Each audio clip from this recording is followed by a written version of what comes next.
Israel announced the mobilization of 100,000 reservists. That number sounds significant. It is supposed to sound significant. But there is a detail inside that announcement that the headline does not carry. A significant portion of those reservists are not reporting for duty.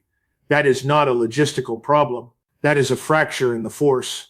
And while that fracture widens, the same military is trying to push combat formations into Lebanon, where they are meeting sustained resistance despite one of the most intensive bombing campaigns the region has seen in years.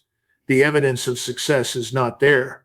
What is there is escalating cost, diminishing returns, and a ground campaign that has no clean answer.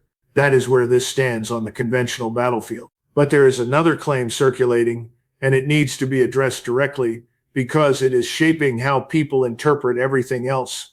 The claim is that Iran is running out of missiles, that Iran's launch tempo has dropped because the arsenal is depleted. The logic offered is simple: fewer launches in the last 48 hours than in the first days of the campaign.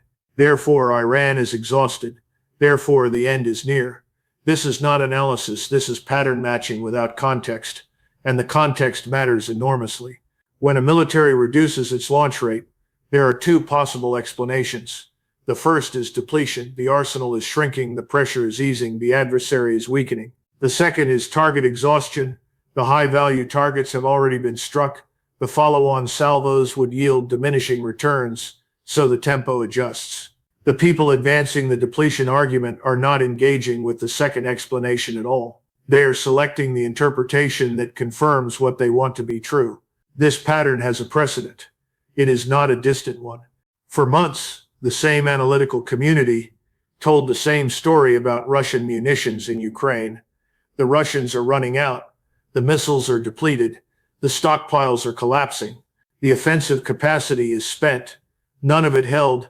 The campaign continued. The launches continued.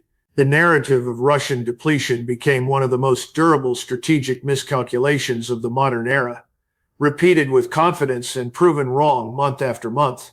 The same frame is now being applied to Iran. The same conclusion is being reached from the same thin evidence, and the people drawing that conclusion are not accounting for what Iran has already destroyed. The regional base infrastructure that was supposed to sustain this campaign has taken severe hits. Command and control nodes, radar systems, Patriot batteries, THAAD installations, these have all been targeted, struck, and in multiple cases taken offline. If Iran's launch rate has dropped, the more disciplined explanation is not depletion. It is that the target set has been exhausted. There is less left to hit with maximum effect, so the tempo changes. That is not weakness. That is sequenced warfare. The real indicator of strategic momentum in this conflict is not the missile launch rate. It is the insurance market. And the insurance market is telling a story that the official briefings are not. Shipping insurance premiums for vessels transiting the Strait of Hormuz have risen by 640%. Absorb that figure. Not 20%, not 50%, 640%. That is a market-level verdict on the risk environment inside and around the strait. And financial markets do not operate on propaganda. They operate on probability-weighted exposure to loss.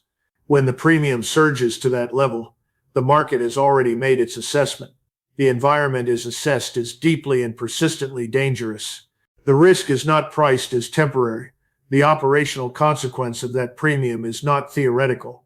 There are currently 200 vessels waiting at the entrance to the Strait of Hormuz, not because the strait is physically blocked with mines or surface forces, not because Iranian warships are standing in formation across the channel, but because no commercial insurer is willing to write a policy that covers the risk of transit. The financial system has imposed a functional blockade that no military operation required. The market did the work. There is a specific carve-out inside that dynamic that deserves direct attention. Russian-flagged tankers are moving through. Chinese-flagged tankers are moving through. Everyone else is stopped. That is not an accident. That is a declared alignment of strategic interest expressed through operational access. The strait is not closed to all. It is closed to the Western-aligned commercial ecosystem. The economic pressure that generates is not uniform, it is targeted, and it compounds every day the situation persists. This is the strategic logic that the official narrative cannot adequately frame. Iran does not need to physically close the Strait of Hormuz to achieve a decisive strategic effect. Iran only needs to make the risk environment so severe that the commercial system closes it on Iran's behalf. That threshold has already been crossed. Higher oil premiums, elevated freight costs, tighter financial conditions, supply chain disruption cascading outward into every economy that draws energy from the Persian Gulf. All of this is already happening, and sustaining it does not require a sustained missile barrage. It requires drones, occasional precision strikes, and the continued credibility of the threat. The cost of maintaining that posture for Iran is a fraction of the cost being absorbed by every other economy connected to Gulf energy flows. Iran is achieving strategic effect without needing tactical victory. That is the actual operational situation. The question of who is winning cannot be answered by counting missile intercepts. It has to be answered by asking who is absorbing unsustainable cost. The pressure operations now being pursued around Iran's periphery are not a sign of strategic progress. They are a sign of strategic bankruptcy. There is no Kurdish army preparing to invade Iran. That option does not exist in operational form. There are efforts underway to build one, to arm Kurdish formations, and push them toward Iran's borders as a destabilizing force. But the Kurds are not operating without historical memory. They have been here before. They have been armed by external powers before. They have been used as a pressure instrument before, and they have been abandoned before. At the precise moment their utility as a proxy ended, and their continued existence became a diplomatic inconvenience. The people being asked to march into Iran understand what happened the last time this arrangement was offered. They are not going to repeat it. The Azerbaijan pressure track is equally exposed. There are visible signs of effort to reignite instability along the Azerbaijan-Armenia fault line, to use that conflict as a northern pressure vector against Iran. It is not working. Turkey has signaled clear displeasure. Iran and Turkey are now sharing intelligence on Kurdish movements in the region. The architecture that was supposed to isolate Iran is instead producing alignment between actors who might otherwise have competing interests. Every lever being pulled is either broken or producing the opposite of its intended effect. This is what a strategy in collapse looks like from the outside, not a dramatic single failure, a slow erosion of every secondary option as the primary campaign fails to achieve its objectives. The central question whether Iran can be defeated through conventional means has a direct answer. The answer is no. The bar for Iranian victory is as low as it could possibly be set. Iran wins by surviving. That is the entirety of the requirement. Continue launching, continue striking when the opportunity presents itself. Maintain command and control, keep the supply lines functional, absorb the bombardment without fracturing politically. Every day the government is still standing is a day Iran achieves its objective. The threshold could not be lower. The bar for Western victory is the inverse. It requires Iran to stop existing in its current form. It requires a government of 90 million people to either collapse from internal pressure or capitulate under external bombardment. It requires a military that is dispersed, survived, and continued operating under sustained air campaign to somehow disintegrate. It requires regional alliances to sever, and a nuclear program to be dismantled, not degraded, dismantled. These objectives are not comparable in their difficulty. One side needs to endure. The other side needs to conquer. In a war of attrition fought from a 6,000-mile logistical pipeline against a geographically fortified adversary with great power backing, endurance does not merely compete with conquest. Endurance defeats conquest. The historical record on this question is unambiguous and without exception. The decapitation strike that killed the supreme leader did not break Iranian resolve. The assessment that it would, that removing the apex of command would trigger political collapse, spark internal revolt, or cause the military structure to fracture, was wrong from its first premise. What the strike accomplished was the opposite of its intended strategic effect. Every Iranian, regardless of political alignment, regardless of attitude toward the government, regardless of prior domestic grievance, received a single message from that strike. This is not a war about policy. This is a war about whether Iran as a nation continues to exist. That realization does not fracture populations, it fuses them. It converts domestic division into unified survival instinct. It is the single most reliable mechanism for consolidating popular support behind a government, and it was triggered deliberately by the people who were supposed to be trying to undermine that government. The succession architecture held. It was built to hold. Distributed command, redundant leadership structures, parallel succession systems. These were not improvised under pressure. They were designed over decades in direct anticipation of exactly this scenario. The institution does not depend on any single node to function. Remove one, another activates without disruption. The decapitation strategy failed, not because the strike missed, but because the strategy was built on a misunderstanding of how the target state is organized. The logistical picture of this campaign is not being discussed honestly, and the gap between the official narrative and the operational reality is significant. The carrier battle groups are not operating from inside the Persian Gulf. They have repositioned as far back as operationally possible, while still maintaining a contribution to the air campaign. That is not a posture of strength. That is a posture of force preservation under threat. A surface combatant operating inside the Persian Gulf right now is not a deterrent, it is a target. The Iranian missile inventory that has already struck hardened air defense infrastructure across the region can hit a ship on the surface of the Gulf without meaningful difficulty. No admiral in the U.S. Navy is recommending that capital ships be moved into that engagement envelope. The carrier groups are sitting 500 to 600 miles south of the Gulf. The carrier-based aircraft operate at a combat radius of approximately 300 miles, 150 out, 150 back. At that distance, every sortie requires aerial refueling. Every refueling pass requires additional aircraft, additional fuel burn, additional maintenance cycles, additional crew hours. The logistical tail compounds with every day of sustained operations. Meanwhile, the precision munitions inventory is under documented pressure. The Tomahawk stockpile has been significantly drawn down. THAAD interceptors, the system that was supposed to form the backbone of regional ballistic missile defense, have been expended at a rate that has left near-term inventory critically low. Patriot interceptors are similarly depleted.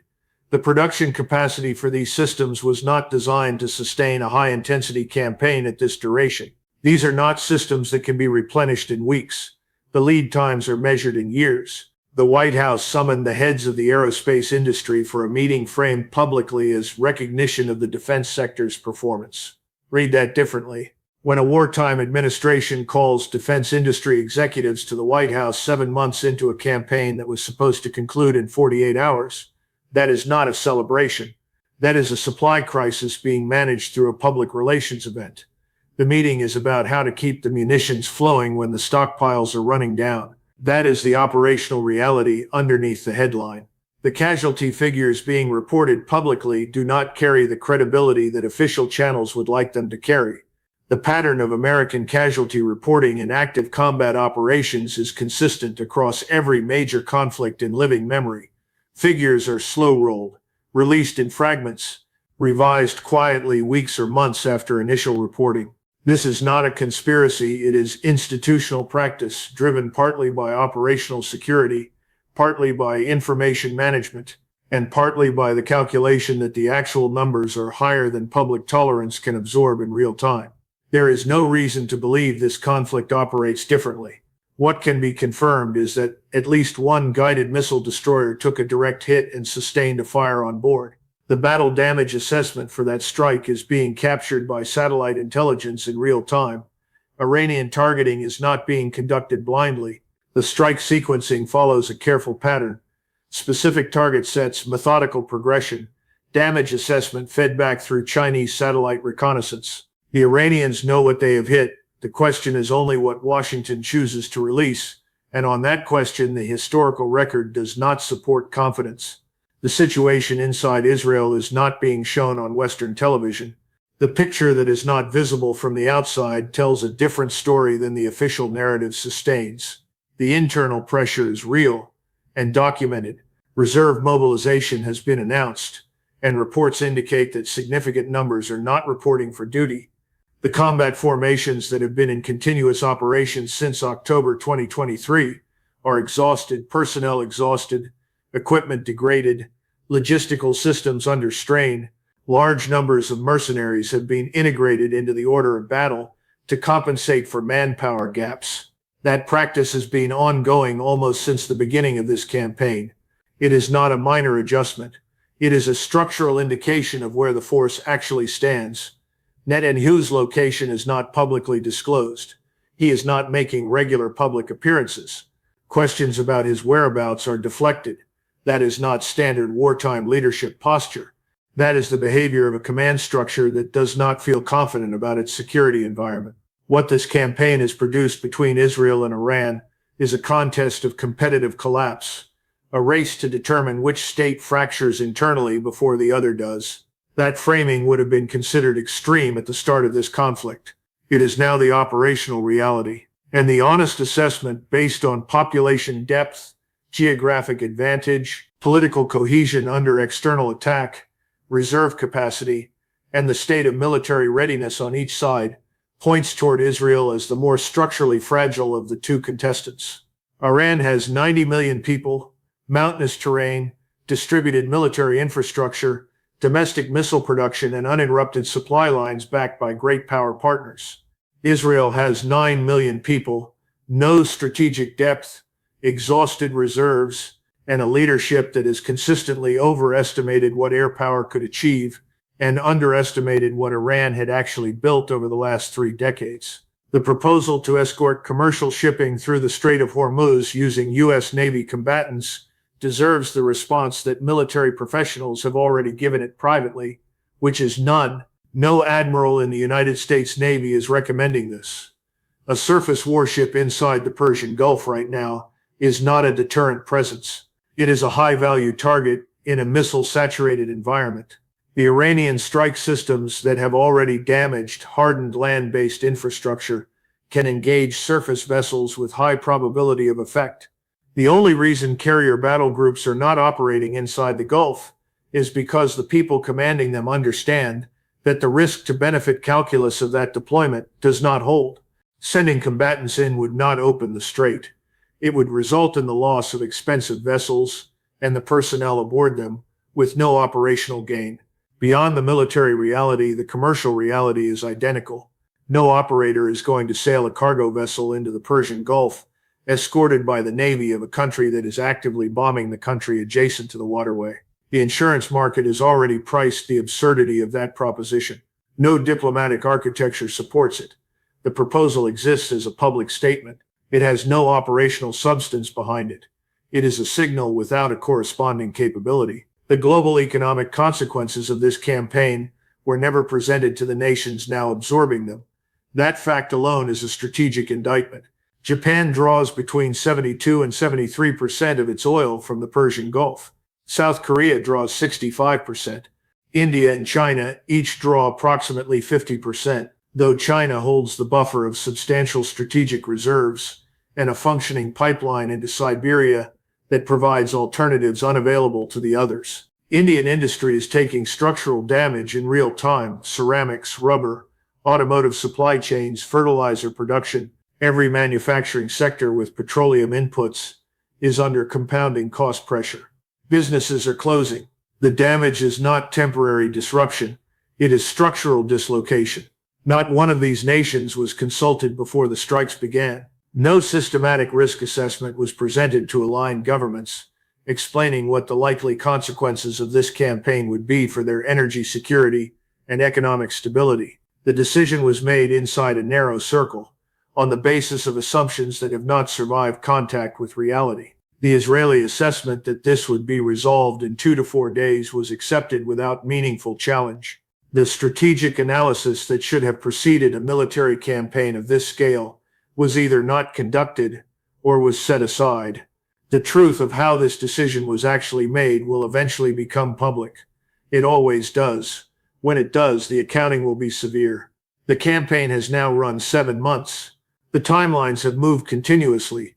48 hours became 4 to 5 days, which became 2 to 3 weeks, which became 4 to 5 weeks, which became an indefinite commitment with no defined endpoint.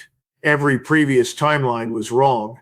Every previous timeline was built on assumptions that the events of this campaign have systematically invalidated. Those assumptions came from Israeli assessments of Iranian capability and political will. Those assessments have been comprehensively disproven. 3 additional carrier battle groups are being prepared to surge into the theater as replacements for the 2 currently operating there. That is not reinforcement, that is rotation. The current force is being relieved, not expanded.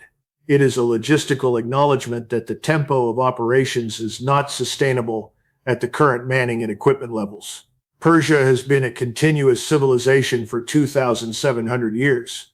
It has absorbed conquest attempts from powers that were larger, more confident, and more certain of their own dominance than any operating today.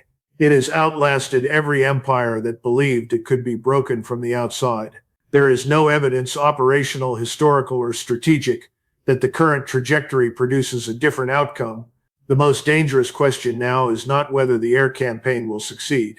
It will not. The most dangerous question is what decision gets made when that conclusion is finally accepted by the people making decisions. The nuclear conversation inside Israel is real. It is being had at levels that go beyond tactical frustration. The logic from inside the framework of a state that believes its survival is at stake is not difficult to follow. If conventional power cannot achieve the objective, and the objective is existential, then unconventional options enter the calculus. That is where this trajectory leads, if the decision to disengage is not made before the logic of escalation overtakes the capacity to reverse it. War fatigue will eventually force that decision. Economic pressure will accelerate the timeline. The domestic political cost inside the United States, visible in energy prices, in supply chain disruption, in the strain on allied relationships, will compound. International isolation will deepen as aligned nations absorb damage they were never asked to accept and never agreed to carry. The coalition that enabled this campaign will erode. The question is only whether the decision to stop comes before or after something irreversible. What Iran has demonstrated in this conflict goes far beyond the outcome of any single engagement. It has shown that a determined regional power with geographic depth, domestic weapons production, satellite-linked reconnaissance, and great power backing can hold against the full weight of American air and naval power indefinitely. It has shown that the contest between endurance and conquest at strategic distance in a terrain that favors defense does not favor the side with the larger budget or the more expensive hardware. That lesson is not staying in the Persian Gulf. Every capital that has ever been subject to American strategic pressure is watching this. Every government that has been told its defenses are inadequate, that it should defer to external judgment on its own security, every one of those governments is recalculating right now. The model has broken. The era of carrier battle groups and precision air campaigns as the decisive instruments of strategic leverage is not over because the hardware failed. It is over because the adversary adapted, and the adaptation works. That shift goes far beyond this conflict. It is the shift that will define the next 2 decades of strategic competition, and it is not captured by any headline currently running. Iran endures. By enduring, Iran wins. The United States entered this war on assumptions that were false, is prosecuting it with tools that are insufficient, and is paying a cost in treasure, in credibility, in strategic position that will not be recovered regardless of how the shooting eventually stops. The war was supposed to take a weekend. It is still going. That is the only fact that matters.